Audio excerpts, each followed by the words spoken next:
Alright, this is Christopher Foss once again, and this is a request assigned for Dawn. The name of this video is Halloween 1974, The Real Candyman Ronald O'Brien.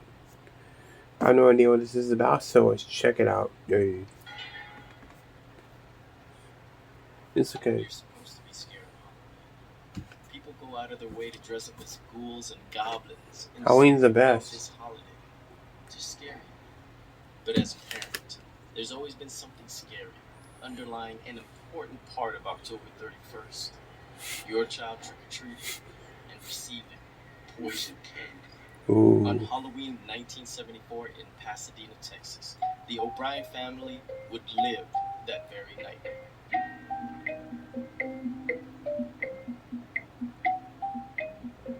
It's like a creepypasta, I'm guessing.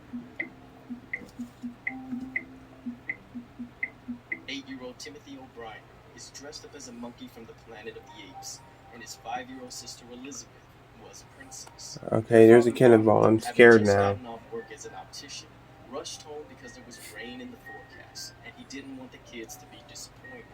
Once home, he didn't even take off his uniform, gathered his 2 excited kids, and met up with the neighbor, a man named Jim Bates, and his son, Whitney. The kids, of course, were anxious to fill up their bags with as much candy as possible as they waltzed along. When they reached one particular house, their cries of "trick or treat" was met with silence. They rang the doorbell. "Trick or treat." The door remained closed, but no matter.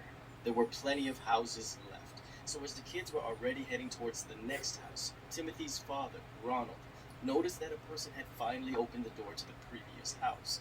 Not wanting to break the happy strides of the group, he stayed behind and collected 5 giant-sized pixie sticks. Oh no. Ronald Actually, I think I've heard of this. Good news and handed each Didn't they child put a poison or stick. cyanide He or still had anything 2 in sticks something in left, that? So he gave them to a couple of kids he recognized from church, where he served as a deacon. Of course you showed Shortly Sam. after, the sky started to open up, eventually putting an early end to Halloween. That night, just before bed, Timothy asked his parents if he could have a few pieces of candy. To his delight, they told him he could, so he laid out his stash and chose his favorites, and ended up deciding on the pixie sticks.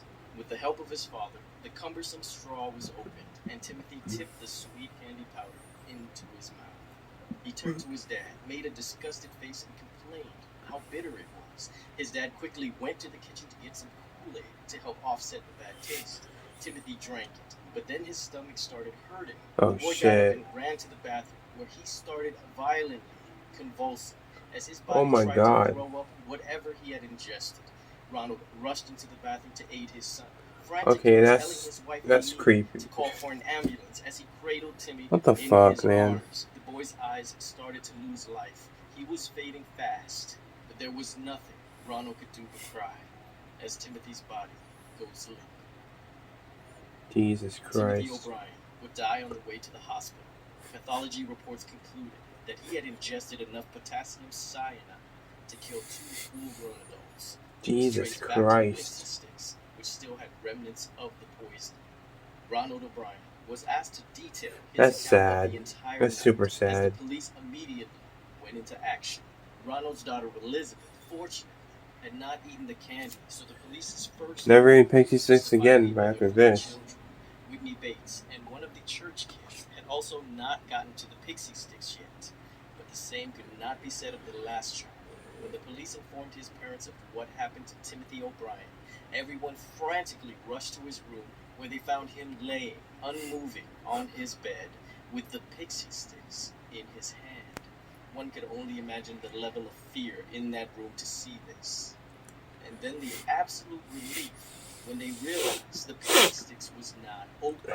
When they woke him up, he told them that he was trying to open the candy, but wasn't able to get the staple off, and just fell asleep. And no, the candy company did not simply just staple their candy shut. That's how the culprit resealed it, and all 4 of the unopened 20-inch pixie sticks had around 2 inches of cyanide at the top.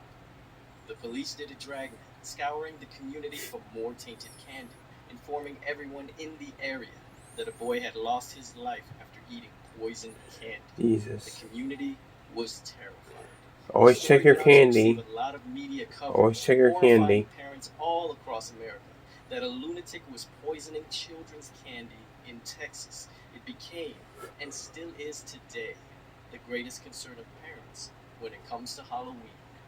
During the investigation, a few eyebrows were raised at the behavior of Ronald O'Brien, the victim's own father. Pasadena